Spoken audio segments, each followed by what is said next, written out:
You hear look that, so guys? pretty. You look so pretty, Amy. I do? Yeah. Thank Let's you. see that background. I want to see it. It's You just look it's just like this room. It's like a mishmash of things. You're giving us like Mother Teresa right now or something. Because first of all, it's so fucking cold in Texas right now, and my little office is connected to like the guest casita, and the air is, you have to go in there to turn it on. And when I got down here, I realized no one's turned the air on in this casita. So I'm in like a 45-degree room right now. But honestly, it's going to keep me awake for this pod, I think, because I'm real tired. You want to tell Cass, you want to tell everyone why Jamie's in a 45-degree room right now? Yeah, I guess I kind of have to. Look, those of you that are listening or watching, this is our everyone. Everyone. Thank you. I just want to delineate that there are people that watch and people that listen. This is our second time recording this particular pod. You know what's like the most fucked up about it? Sorry to cut you off so quickly, but like, I deserve it. I deserve it. We never do this, but like right when we finished the podcast, we were like, you guys, that was one of our best shows. We literally were like patting ourselves. We're like, that was just like, we were funny. We were vulnerable. We were like insane. It was a top 5 pod. 100%. It was a top 5 pod. That's been the hardest part. So what ended up happening is normally me and Jamie record our end on our cameras, and then we get Rob's on Zoom. So I have to record on Zoom, and then I have to record on OBS, which is a program that records my camera angle. But what happened was the Zoom did not save. I normally record both, and then we hear a little thing that says now recording. Which I really do think we heard. I don't think we did, because you know how I know actually we didn't? Because when we just did this one, I had to click something when it said this is being recorded, and I had to click OK and like got it. You didn't get that last time. I didn't get that last time. What probably ended up happening, because what I think happened when I hit record here, another button comes up that says, do you want to record on the cloud or the computer? And I probably just didn't hit that button. And so what ended up happening is at the end of the show, after we're all like, man, yeah, especially after we did a stinker a couple weeks ago, we really fucking nailed this pod. We had great questions. We were getting into it. Like Jamie said, we got deep. We were funny. We were vulnerable. And then we remarked about each other's performance, how great it was. And then I go to click on the Zoom at the end where it starts showing me that it's converting the file, and then it just doesn't pop up. I'm like, huh, that's weird. Let me go to the Zoom file, and see where the folder is and see if it's just, and I go there and there's nothing. And then all of a sudden now I'm faced with, I have just panic. First of all, panic, because automatically I'm like, I just fucking lost the show. And it was our best show ever.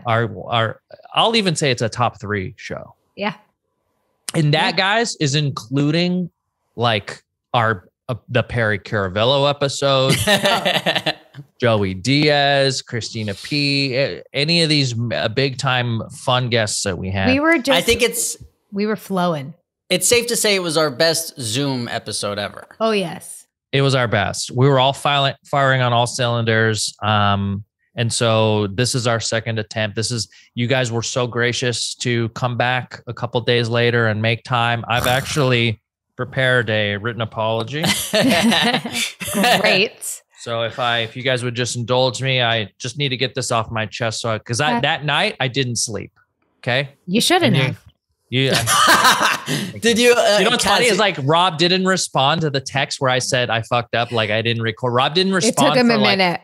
Almost an hour. And that whole time I was like, I'm sure he's not that mad. But in my head, I thought you were just like this. Oh no, you fuming at me. Jamie, right away, she was like, don't worry, it happens. It doesn't happen, fine. But I was trying to make you feel better. Now, okay, Jamie, you're going back on everything you said. I'm happy I made you sweat it out, but you want to know what I was really doing? Playing video games. Take a look. There it is. Yeah. I was playing Mario Mario We're going Kart to have to hours. retell some of the stories that we told because they were good. They Yeah, were we gotta good. get- Apology first. Let me do the Here's apology. the thing. There's parts that we have to get back into because Kasim said one of my favorite things he's ever said just out to, of like, all the let's- episodes. Okay. And wait, I just want to say, Rob. like losing when you. you talked We're about losing your, see, and now Now you're back. remember that whole bit we had? No one's gonna get that now. We had a whole bit where we pointed to the ear. No one's gonna get that. When we do this, it means we're losing you. No, on the but pod. there was a natural thing that Yes. happened, which was I cut out and Kasim went, Rob, Yeah. Rob, I'm losing you. It's like he was air traffic control. There were so many organic, hilarious moments. You guys will never know how good it was. And for that, I would like to read this apology. Okay. I'm listening.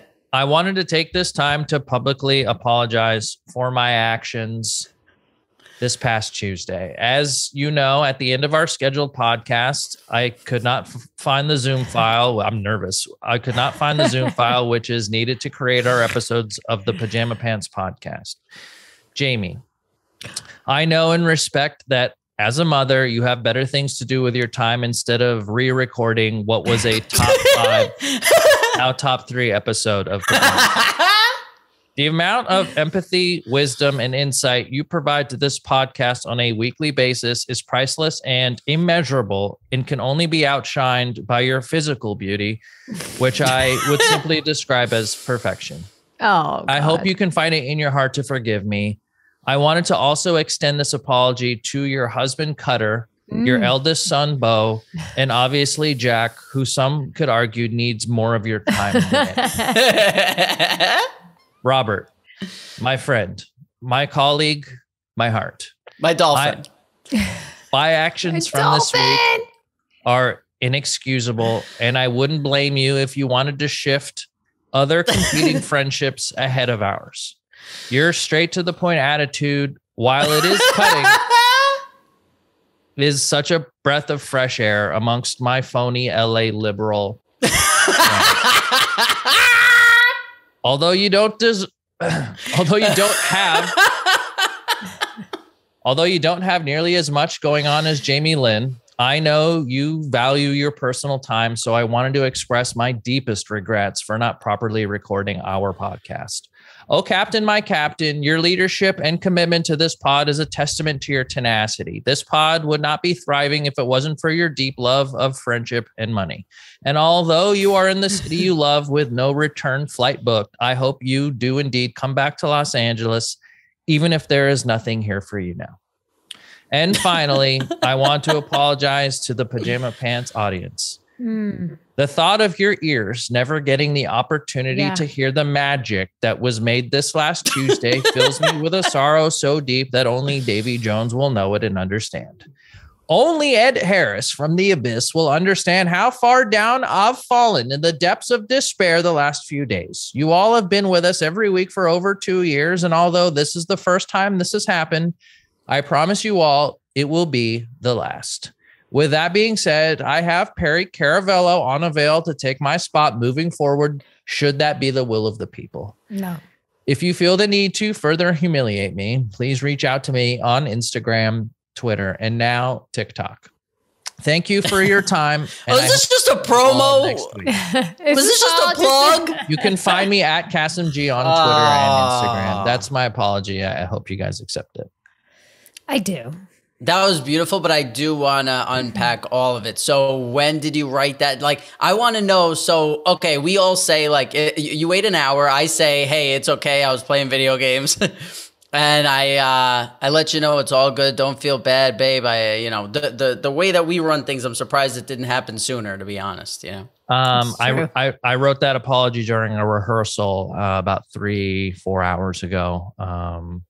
In between shooting. So I hope it wasn't as eloquent as I could have made it if I had more time, but it was really deep into the heart of, I could tell. Yeah, it was from my soul. So I hope you appreciate it.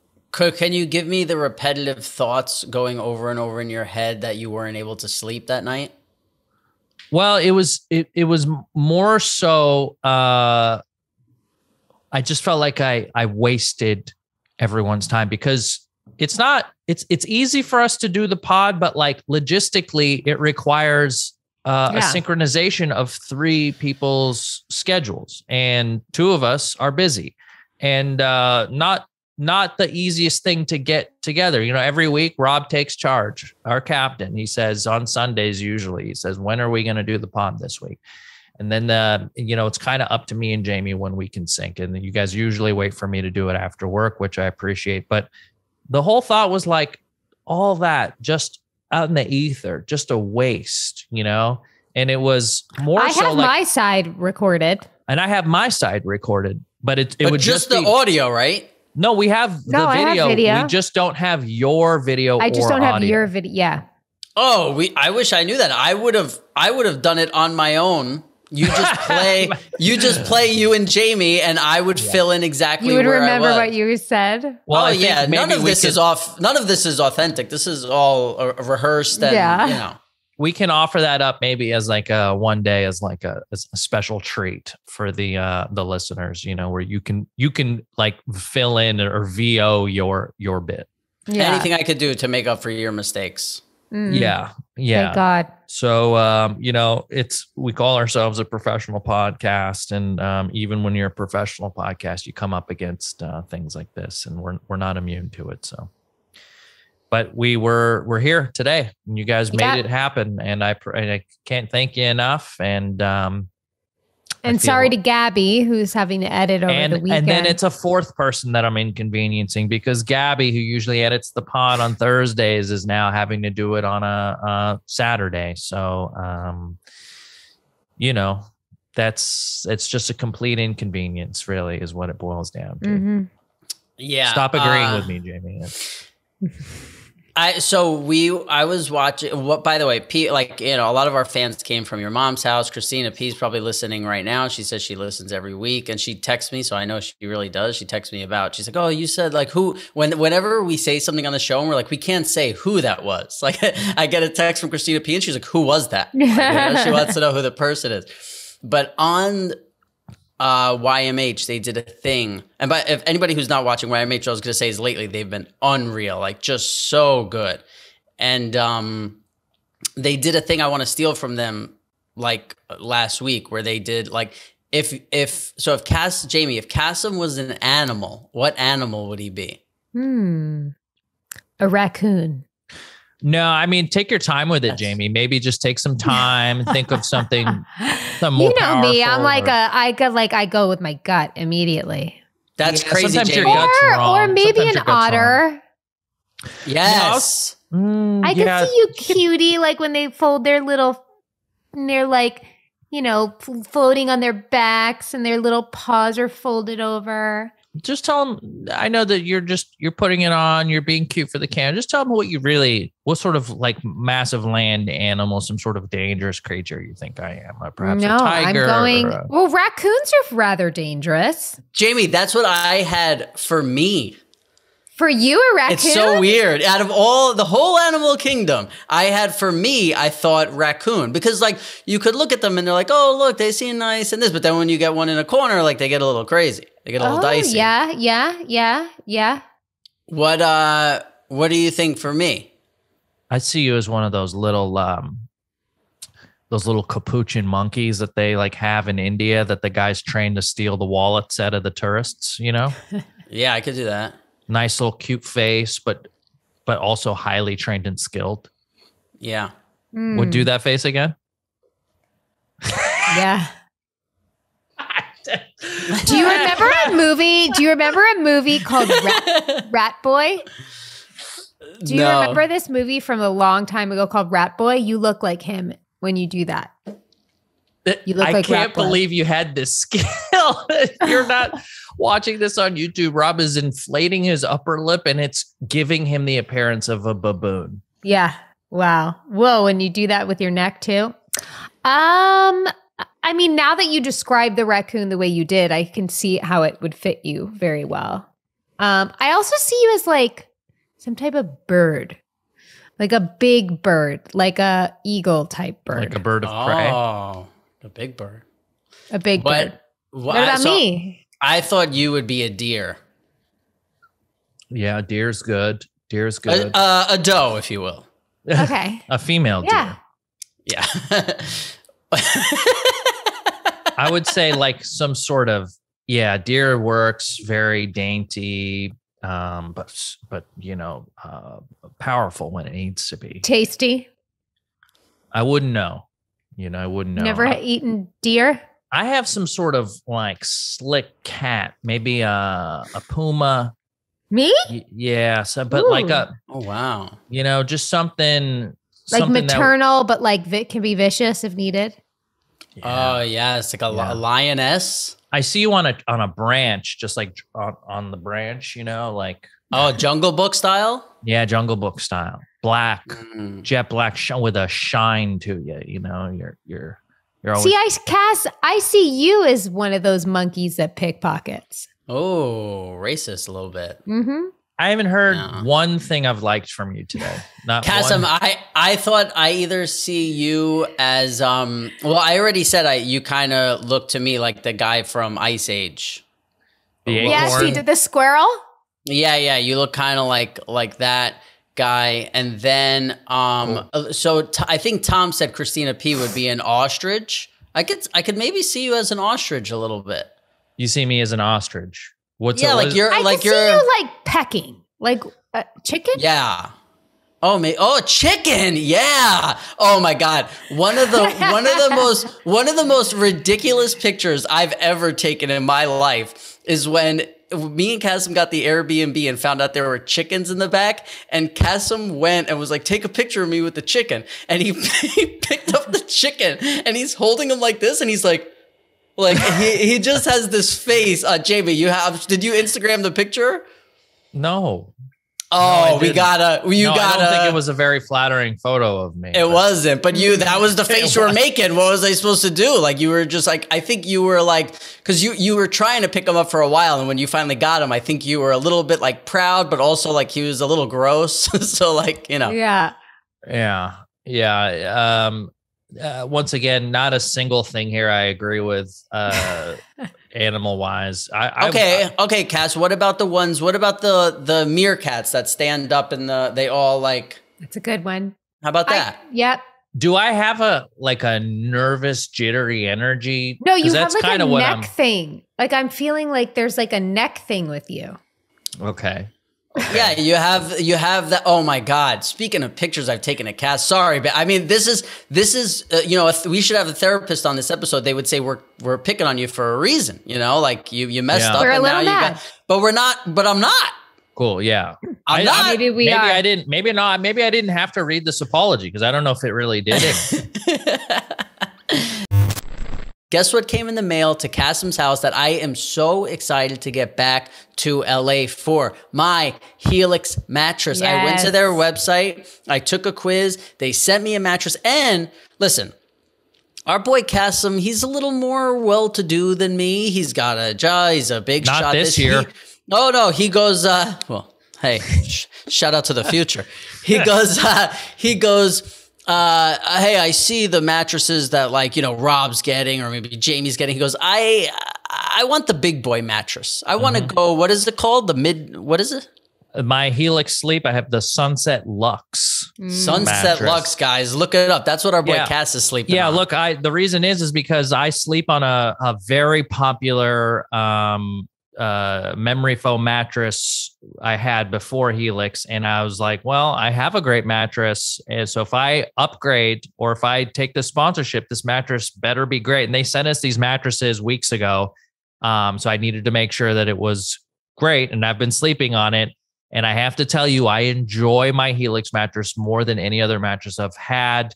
All I had to do was go online, take like a 2-minute quiz. It asked me what sides I sleep on. Is it a partner that sleeps with me? Do I want a firm, soft? And at the end, it spit out the model mattress. All I did from then on was just wait for it to show up in the mail, and it comes in a box. And so it's not like a giant thing, and yours is being stored here. And if it wasn't in this box, I wouldn't have it here. You just pull it out of the box, you slice the plastic, and it just kind of just inflates itself. And it's super easy and quite a painless process for something that used to be like a big deal, going to the mattress store, like sitting and lying on stuff and having them deliver it. It was a whole to do. Not anymore with my Helix mattress. That's right. So just go to helixsleep.com/pajama, take their 2-minute sleep quiz, and they will match you to a customized mattress that will give you literally the best sleep of your life. Okay. So Helix is offering up to $200 off all mattress orders and 2 free pillows for our listeners at helixsleep.com/pajama. Cutter helps me mentally relax when I see him on the pod. You know what else does? Oh, what? Therapy. BetterHelp. That's right. Therapy. Of course. Guys, we talk about therapy all the time, the benefits of it, how it's helped us. And it's really cool to see how accessible therapy has become, especially now that I think that people are talking about, we're erasing the stigmas, we're lifting the veil on what therapy, who therapy should be for, when you should seek it out. It's something that's just, life is hard, man. And we all could use a little help. And why not get better help? And we all talk about therapy on the pod. You guys know that. I'm a huge advocate of talk therapy. I was spending hundreds of dollars per session. Once I started using BetterHelp, which is significantly less a month, I signed up. I was matched with somebody within 48 hours. I had a session with that person. Here's the cool part. I just didn't vibe with the person. He was good. He was a little young for me. And I was like, I want somebody a little older. I sent a message through the BetterHelp app. Within another 48 hours, I had a brand new therapist. And these aren't people that you just talk to once a week. My therapist is available all week. If I want to message him, he'll message me back.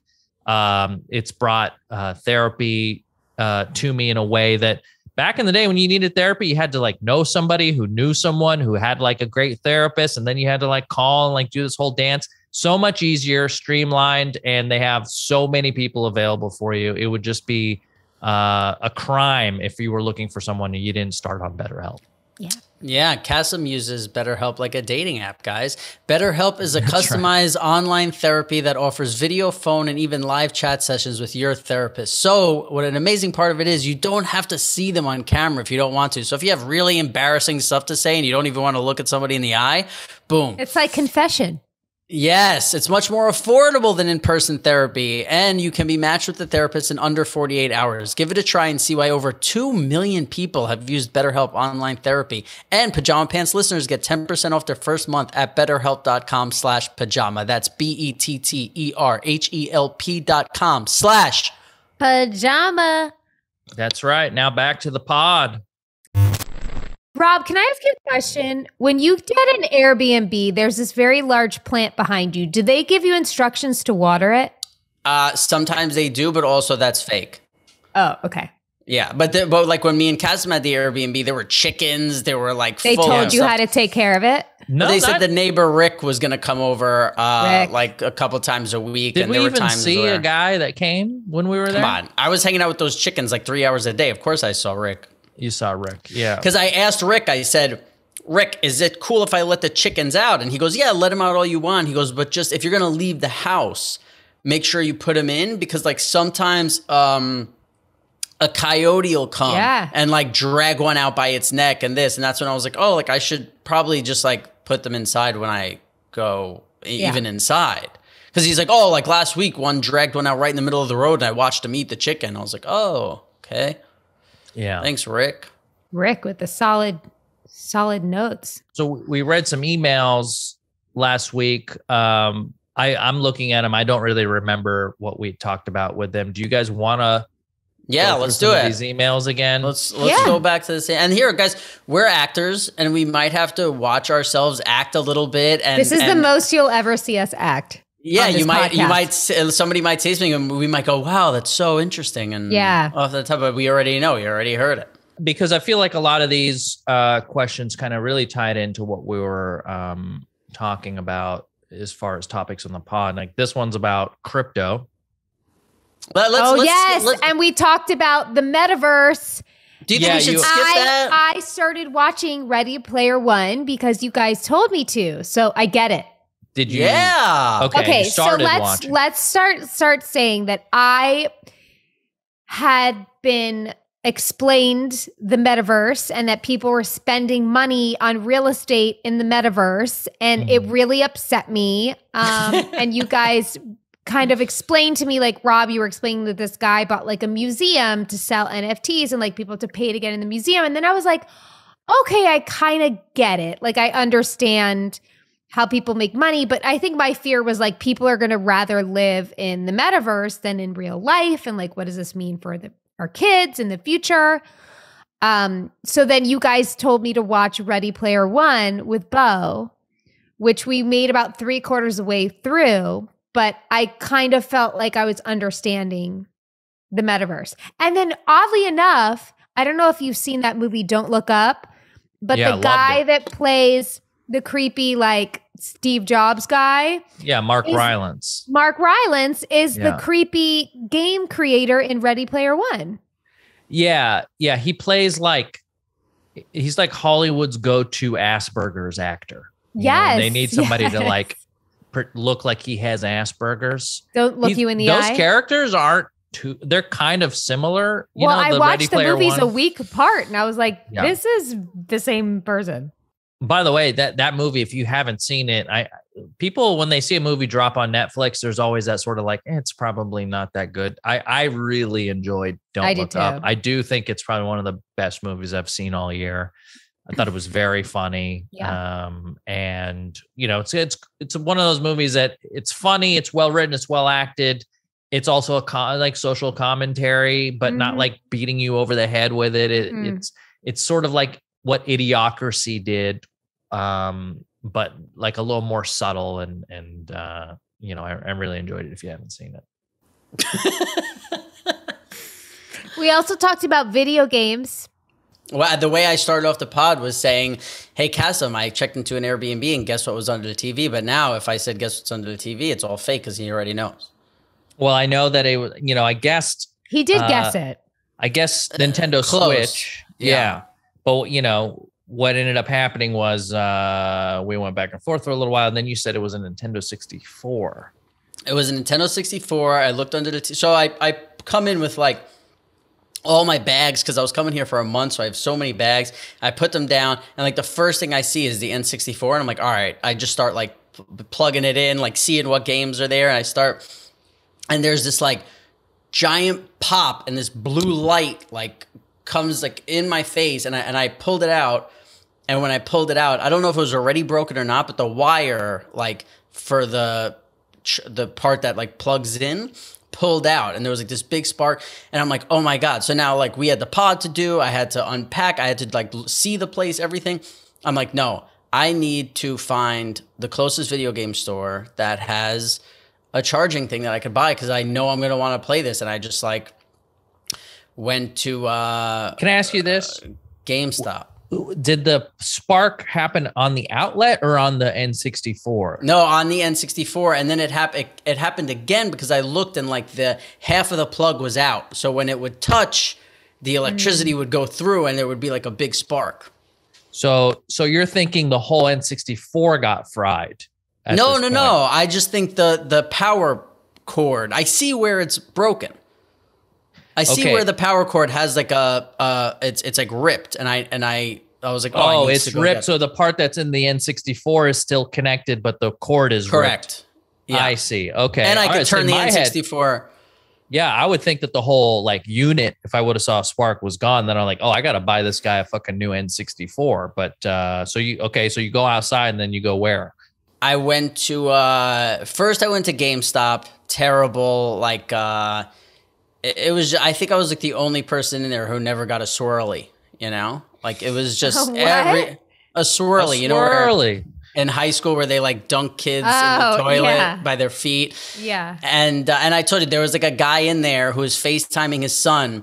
And his son was like, Dad, please, like, come home. Like, I miss you. And the dad was just like looking at video games. He's like, yeah. He's like, where's your mom? Like, ask your mom. And the kid's like, please, Dad. Like, I want help with my homework. He's like, ask your mom. And the kid's like just going through like, you lost me. The other thing I said to Miss Jamie-Lynn was there is clothing that you can buy in GameStop. And Jamie said, oh, but it's video game clothes. And I said, no, there's just clothes for and listen, if you're buying clothes in GameStop, like, I don't know, there's no hope for you in my book. Like it's over. Like you're living in the metaverse. Yeah. Or you should be. Yeah. You know, for good. You're to the metaverse. You're spending more money on your clothes in the metaverse than you are in the real world. Yeah. Let's talk about the metaverse a little bit. I'm going to read this email because it kind of all ties in. And then we're going to get Rob's thoughts on crypto and the metaverse. This is from, and if you want to send us an email, by the way, send it to askpajamapants@gmail.com and maybe we'll read it on the show. This one's from Rick. It says, hey guys, love the cast. Because of YHM, but he spent YHM, but it's YMH. And other casts, I got into yours. Hadn't watched Sopranos until I heard this. Started and loving it, but I did have a question for Rob. Looking to get into crypto. Not sure if this is the place to start. I need something. I have a little to start with, but willing to sacrifice if you feel there might be something there. I have 2 kids across the states and want to be able to do more for them. I'm 47 and living alone in Tennessee. They're in New Hampshire. And I'm not there for them, but they are doing okay. I feel the need to be around more for them. So after hearing a recent cast from you guys, I feel like I might be missing out on something. Was hoping you could add some insight as to what I might be able to invest that might provide them with a positive future. I've lived paycheck to paycheck as many have, but it seems you may have a clue of how this works. Just looking for some insight. And that's from Richard. So yeah. Okay. So Rob, maybe explain, because it seems like everyone I follow online is either like into crypto or NFTs and talking about the metaverse. I kind of understand what the metaverse is, but I'm sure there's somebody listening here who might not get it. Why doesn't he take the money that he has for crypto and move to New Hampshire and be closer to his kids? Well, there could be all kinds of reasons. But yeah, I mean, I don't know. That's a great question. Maybe he has to live in Tennessee for work. Maybe. I feel like his presence would do more for those children than any money he could make. That's right. That's not crypto advice. That's just life advice, Rick. Okay, so what I am not a financial advisor. We are not financial advisors. You should not take financial advice from this podcast. And also, you should not take any medical advice from this podcast. Thank you. But I try and listen to people who, because listen, I don't think I'm smart enough to, like, when I played poker, I wasn't smart enough to innovate, like change the game. So I would watch videos of people who I felt like were changing the game. And I was like, wow, I want to be on the cutting edge and watch these people and learn from them and this. So when I got into crypto, that's what I did. And there's a guy named Michael Saylor who I think his videos are great on YouTube. And then there's this other guy like Raoul Paul. I forget exactly how to use a weird name, but his videos are great. But basically what these guys say is there's like two, the shorthand version is there's 2 approaches. It's like there are people who look at it like they look at the stock market and go, like, I think some of the smartest people go, if you're going to go in the stock market, put your money in Amazon and Apple and Facebook and these things and just leave it alone. Don't look at it. 10 years from now, you're going to make money, period. And if you can leave it there for a long time, they believe it's going to go up. But they also, people are starting to say that like Ethereum is just as strong as Bitcoin. And there's things happening in the near future for Ethereum that they think is going to make it even more valuable than it already is, blah, blah, blah.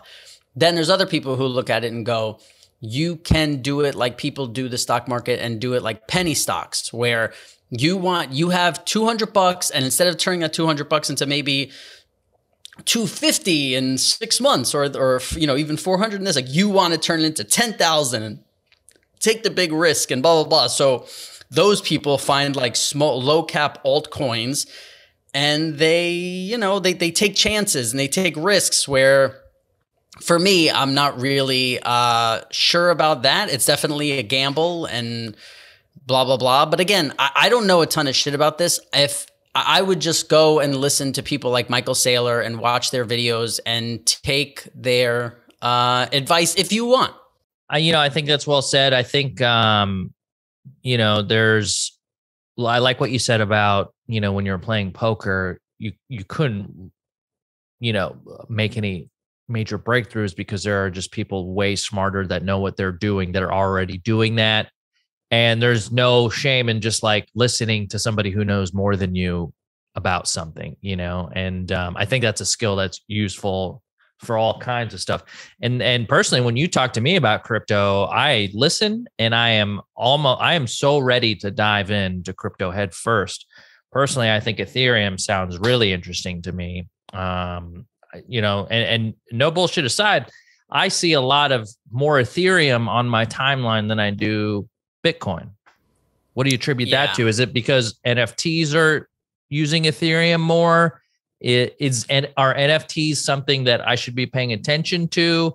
Or is that something that's kind of like a fad that's going to kind of come and go? Is the technology behind it, like the fact that it's on the blockchain, the more important part of NFTs? Yeah, I think, again, from the smartest people I listen to, what they feel about NFTs is it's going to be a lot like baseball cards. So it's like 20 years from now, of course, there's going to be some NFTs that are like, wow, you have that, you have the first crypto punk, or you have this thing that's worth so much money. But they're saying like 99% of them, like, if like I have a huge baseball collection at my, at someone's house. If I went there and looked through 10,000 cards, there's probably 2 of them that's like, wow, these were worth holding on to this whole time. And they're saying that's what they think NFTs are going to be. But also they think like right now they're so hot that they're making them. Like my friend started an NFT company. So a bunch of my friends and I bought 3 of them each, and they're $300 each. And that was 2 weeks ago. And now they're worth like $800. So it's like, but you don't know. Like, I'm like, they could be worth $1 in a week, because it's like, it's like a painting in somebody's house. Like, who's to say, like, that's worth, it's only worth what somebody's willing to pay you for it. Right. Right. It seems like, a lot of rich people are just getting richer, which I don't have a problem with. But it does seem like a lot of these things are flash in the pans, and, nothing, I'm not knocking NFT. If you like NFTs, cool, good for you. I think there's some really cool stuff happening with the technology that, will probably be like standard in the next, I don't know, decade or whatever it is, but yeah. But see, when you say there's a lot of rich people getting richer, I see like a lot of my friends who I grew up with, also like my little brother who's like 19 years old, who's like, I bought an Ethereum when it was like $700 and now it's worth $3,500. And then, like, I'm seeing a lot of people who would, and especially during COVID that happened, but like there's a lot of people who never would invest into anything because they see the stock market and it's hard to maybe get into and they decided to buy crypto. And I think, I think it's great. And I actually agree with you. I really like Ethereum. And I think one of the reasons that Ethereum, people like it is because people are intimidated by the price of Bitcoin. Like they see like Bitcoin's $40,000. Like that's too high. It's not going to go higher and blah, blah, blah. And they see Ethereum and it's like 3,500. And we need to stop talking about this because Jamie's going to fall asleep. Jamie, since we talked to, or are you freezing? I'm a little bit solid? Of both. Well, like Jack woke me up at 5 a.m, but I'm very cold. But like this type of stuff makes my brain hurt. Like I'm listening and I'm understanding and I'm hearing you, but I check out. I'm sorry. Well, okay. Yeah, okay. It's boring. It's boring. Look, and that's all the time we have to spend on it. I just wanted to see if you could articulate what the metaverse was from Tuesday to today. Somebody who didn't know what it was. And I would love to hear your explanation. So it's like a virtual world where now you can buy real estate, you can attend events, you can live a whole other life, essentially. And people are spending actual money within this metaverse. Like I said, whether it's for an experience, whether for its land. And the land part was really confusing to me because I was like, you can't fucking live in it. You're spending like $1 million in real estate in the fucking internet. But when you explained it, Rob, where like a guy bought land and he opened a museum where you can walk in and view these NFTs and purchase them, like it made sense to me. I was like, okay, so like essentially he's building a place where you can like, you know, it's a destination. So I get it. I guess for me, like not the actual like tangible like world, like the real 3D world, it was like concerning me, but I get it. I think, you know, it's a slippery slope for me because I watch and you compare it to like the way Bo plays Roblox. And to me, it's like how he hangs out with his friends. Like that's how I see it. But he might see it as something completely different. And like the fact that it could ever go so far where you would rather exist because you can reinvent yourself, right, in that world. And then we were talking about like, could you have another relationship? Could you cheat on your significant other in the metaverse? Like, you know, the sky's the limit. And I just feel like it could go in many places. And I probably sound like the old person now that's like, you know, it's getting too far away from us, but it's the future. I get it. Okay, so I have a question. What we discussed was, would it be cheating if your partner had a relationship on the metaverse and Jamie said yes and we all said yes, whatever? Here's my question. Jamie, let's say it's a Tuesday night, like right now, you go back into your room and Cutter goes, hey babe, I want to like, and you're like, oh my God, I'm falling asleep on the pot. Like, please I just want to go to bed. Jack woke me up at 5. Like this is going on. And he's like, okay, would you mind if, and listen, I understand a relationship is cheating, but what if he just went to like the metaverse's red light district, walked down the street, he had the goggles on, he finds a hooker, he goes in, he gives her, you know, 0.1 Ethereum, and they fuck it out. No, I'd rather him jerk off to porn. Well, right, but what if he says it's not enough? What if he says it's not enough anymore, babe? It's not okay. What if you wouldn't want me to do that? Okay, what if everything I said was the same, but when he went to the hooker, it wasn't a real person. It was a robot. I know, but to me, it's like you're still associating like sex with like another being. That's like, but it's animated. I don't know. I don't think he'd like it. There's no wrong answer. I really want to know. I want to know your thoughts. I think I'm going to I'm fortunate that I'm hopefully going to be past the, like, hopefully we won't be dabbling in that. And that's something my kids are going to have to deal with. But I don't think I could come around to that. I don't think so. What if Bo's first serious girlfriend is like online only? You know what I mean? What if she's like, he brings her to you. He's like, hey, I want you to meet my girlfriend. You're like, oh, is she here? He's like, no, you should put these goggles on. Her name's, you know, like she's purple. Yeah, 4-3. Like we go, I'll go out to dinner with our Oculuses on. Yeah, she's like, nice to meet you, Mrs. Ziegler Dykstra. How cool to see you. And then you see her. She's just like, obviously, she's like half dinosaur because she can customize her avatar in any way, you know, that everyone's just going to be whatever fucking, you know, you've seen this show, the Avatar show on Fox, a singing show. Have you seen that? Masked Singer? No, it's like a whole other one where they're just, they're full virtual people created by, you know, on a computer, but they're like got the ping pong ball suit on. And then there's like a real person backstage. But they're doing all the real singing, but what the audience sees is just an avatar of the person. You know, that's what it's going to be like. See, I feel like we've been talking about this shit forever, and now I feel like it's speeding up really fast and it's happening really fast. It's gonna happen. That's how it's gonna happen, man. Before you know it, we're all just gonna be fucking online. I personally can't wait. You know, we talked about sayings that we hate, and like we hate to hear people say this. And Kassem's was, oh, like my person. You're my person, yeah. When a girl's like, oh, you're my person, especially on The Bachelor. It's my kryptonite. He hates it. I heard one the other day that drives me fucking nuts. And I forgot when somebody's like, oh, we'll touch base.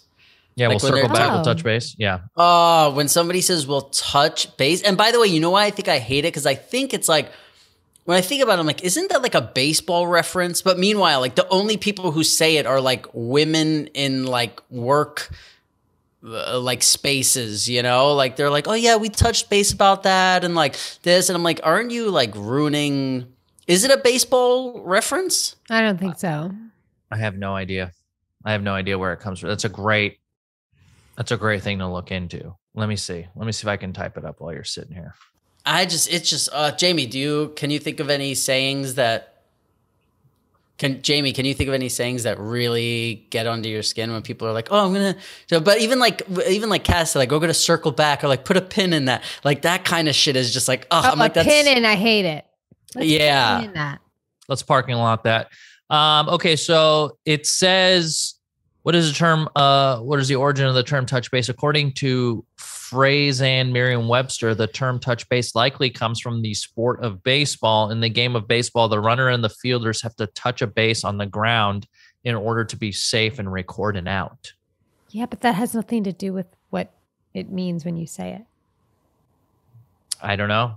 Maybe it just means two people getting together to like sort something out. Do you know what I mean? See, here's how I thought of it. When you're on first base and you lead a little bit, like sometimes they throw the ball to first base and you touch base just to kind of like, hey, don't yeah, just like, hey, don't be, I see you there. Like, hey, I know you're there. I'm aware of you, like what's going on. So that's how I thought of it. But okay.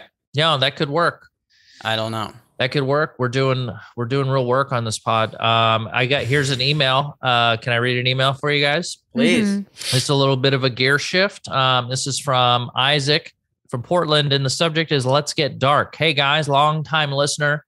From your first appearance on YMH, I went back, and shout out to all our mommies out there. I went back and listened to every episode. You guys are too good. As a young guy, I really look up to Rob.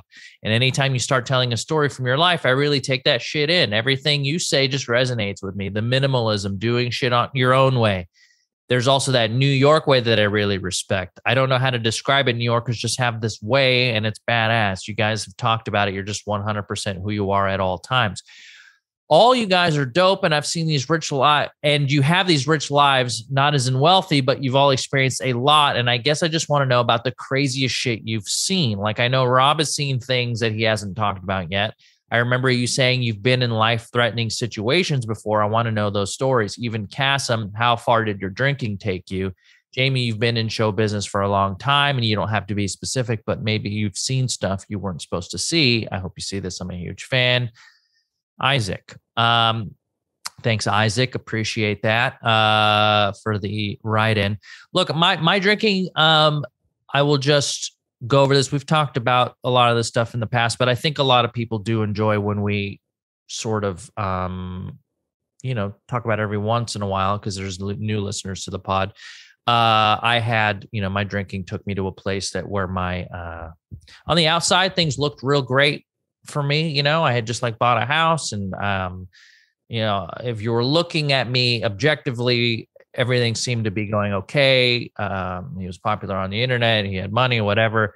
But like on the inside, all my interpersonal relationships were really just like, I was having trouble like being intimate with close friends and family. And like, I had trouble managing like my like relationships with a girlfriend.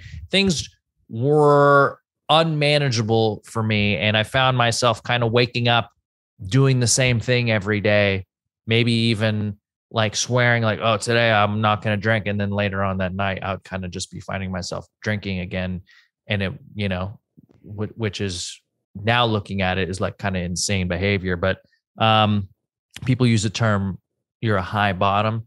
Things got so bad for me that they were just bad. They were just my bottom. I don't know if I totally agree with that term, but yeah, I didn't go to jail. I didn't like, if you're looking for super scintillating stories of me running from the cops or anything like that, it didn't happen.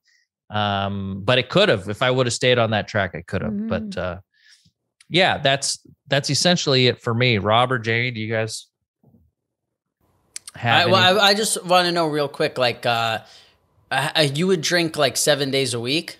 Yeah, I drink every day.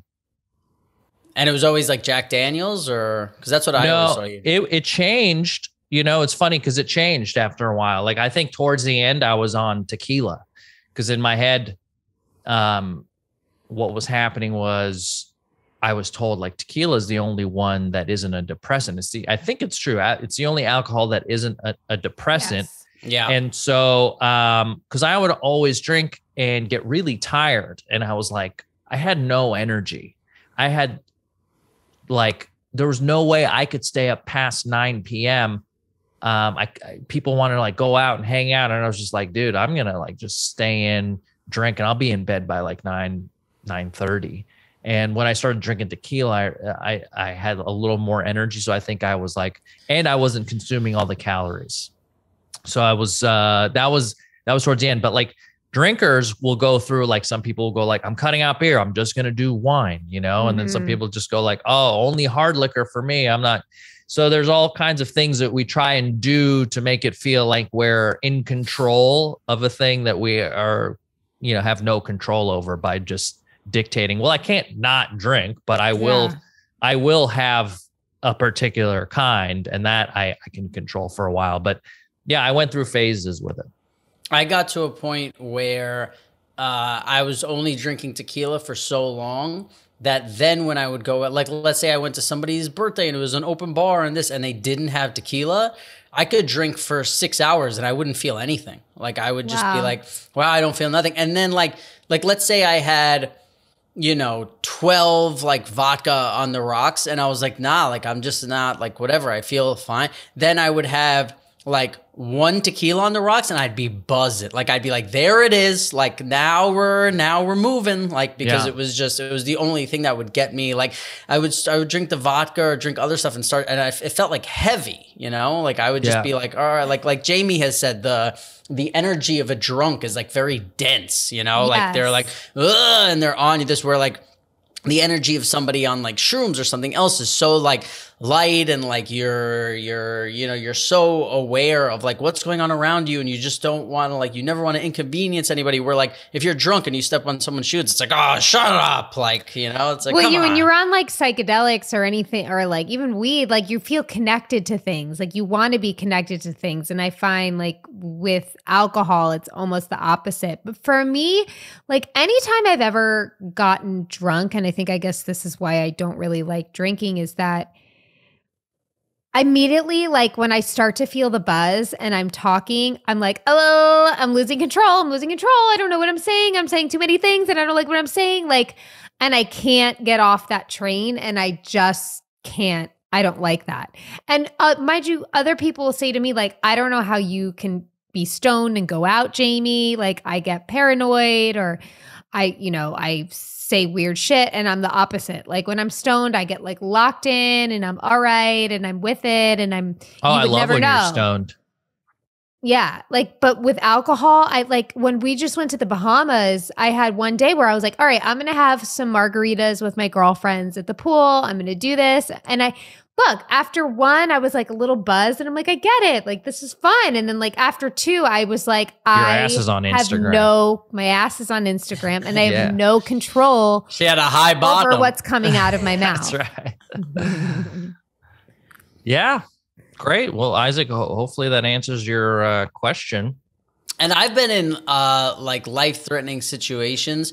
And believe it or not, a lot of them had nothing to do with like drugs and alcohol. Just like, I don't even know. Like, I guess some were life threatening where it was like, holy shit, I can't believe like we made it out of that. But then like, you know, the closest I think I ever came to dying was when I was in a car accident and we were both sober. Like we had, I think I was sober. I know he was sober. He was driving and we had just been at a casino for like such a long time, stayed up, never slept. When I looked at him and he was just like, just completely asleep. And I looked forward in the headlights. All I saw was a tree. And I was like, Mikey. And he yanked the wheel and we just started rolling. It was fucking. And that was like, to me, that was where like, you know, it's almost one of those moments like where after it, you were still like Jamie's talked to me about these moments where like, you're like, am I dead? Like, because the car flipping was so crazy and everything was so nuts. And then after it, it was just like, okay, now we're back. Like, and you don't feel pain. Like, I've had 3 concussions in my life, and I can think of like in those hits that I took, or like I still have like a very vivid memory of each of them. And there was zero pain. It's weird how like when your body is put in those types of situations, like the shock of it all, like it takes until your brain can register what happened, you literally feel no pain. What can you tell the 3 concussions? Mm-hmm. So the first one is so lame. I was in 3rd grade, and you know how in like the physical fitness test, you'd have to climb up the rope and reach to the top. You could either do the knotted one or the one without the knots.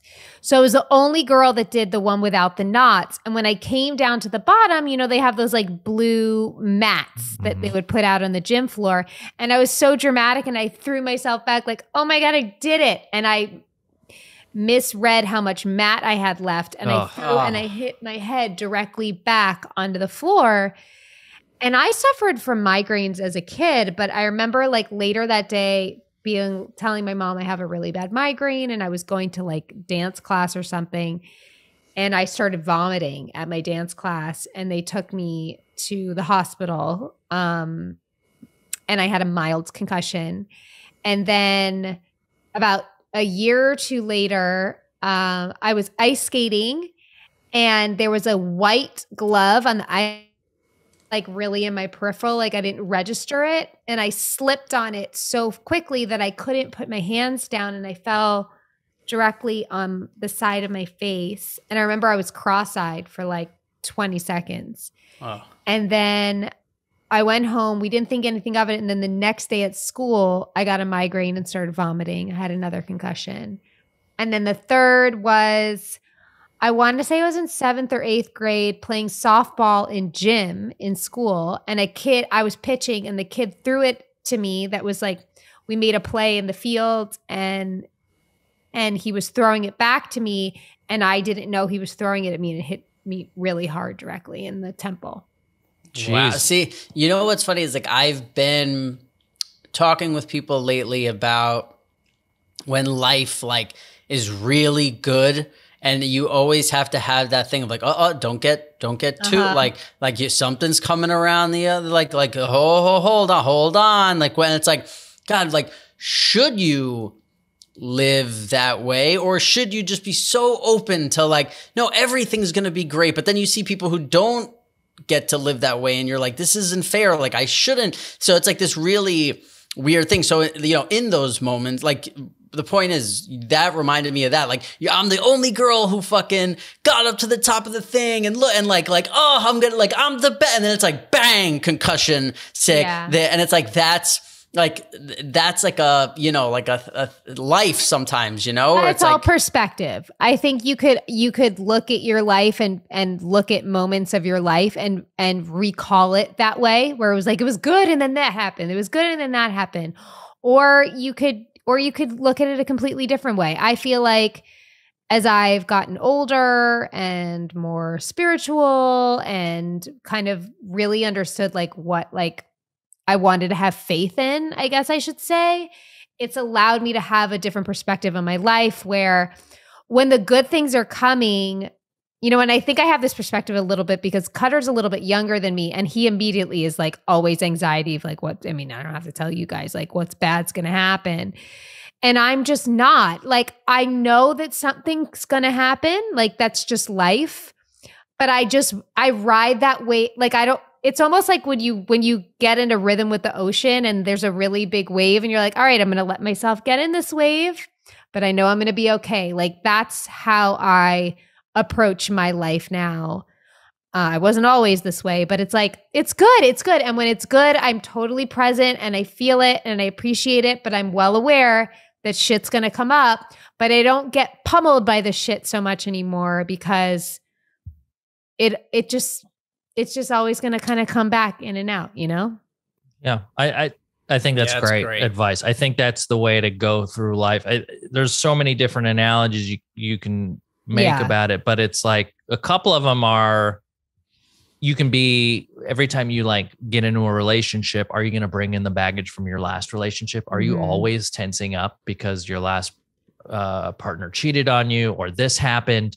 And are you going to bring that into your new relationship? And if you are, you're not kind of being fair to that person who's in that relationship with you in that moment, because you're bracing for this thing that happened, right? Yeah. You are going to get concussed every once in a while, but are you going to go through life wearing a helmet the whole time? You can't, right?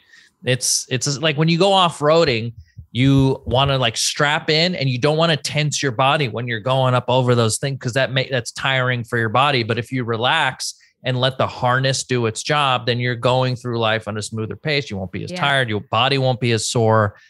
I think that's quality advice that we're giving on this pod towards the end. Really nice. The thing that I've been doing lately, like I've been trying to switch it up, because I'm like, I couldn't figure out what the thing was. Is it like, just enjoy it and love it and like, don't worry about the bad thing? Or it's like, no, don't get too high because you don't want to come crashing down or whatever. So what I've been doing lately is like, I just go into gratitude. So it's like, if something's going on, like the other day, my friend's like, yo, you could come use the gym in my building. I go use the gym in his building. And at first I wasn't going to go, and I was like, I could just work out in my apartment. I'm like, no, you know what? I'm going to, because I was like, oh, I saw the Uber was like expensive. And I was like, like, it's just, why would I pay that just to go to a gym? And I'm like, no, you know what? I fucking need it. So I got in the Uber, went, used his gym, felt unreal. Like I was like, oh, I'm so grateful I did this. And when I was leaving, I ordered an Uber, and I came outside of his building, and like right as I was walking out, the Uber was pulling up, and like just that, like I was like,